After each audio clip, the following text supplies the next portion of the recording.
Let me show you all of that again from the perspective of how an example evaluates.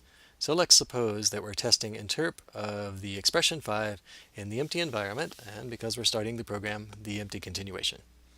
So this interp case will go to the num-e case of interp, so we will continue with that continuation, which is done k, and with the num-v containing the n was 5, so we've got continue done k num v5.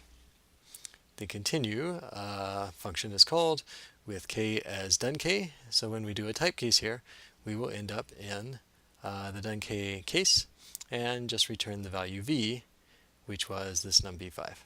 So that's how we evaluate the whole program 5. Let's try something a little more interesting. We'll need more of our interp and continue. Let's look at interp of plus e5, 2. So in this case, interp goes to the plus e case, and that causes another call to interp with the left expression in the plus e, that is with the num5, building up a plus second record containing the right expression, which is num e2, the current environment, which is the empty environment, and the rest of the continuation k, which is done k.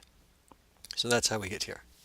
And now, as we've just seen, interp on a num-e call will end up continuing with the num v5, and the current continuation is plus second k.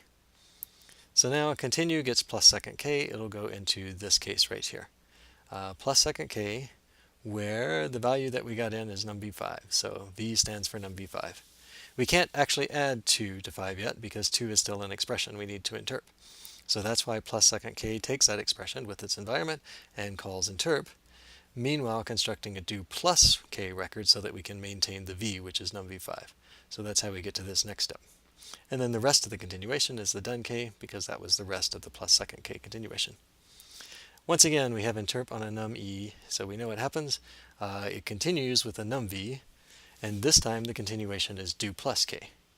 So since we've got a continue at do plus k with the num v5, will be in this case vl, the value of the left expression is still num v5, num v2, the value we got from the right expression, came in at the v.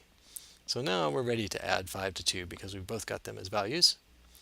And once we add those to get 7, then we will continue with next k. The rest of the continuation here is done k. Of course, when we continue with done k and num v7, then we'll just produce a 7.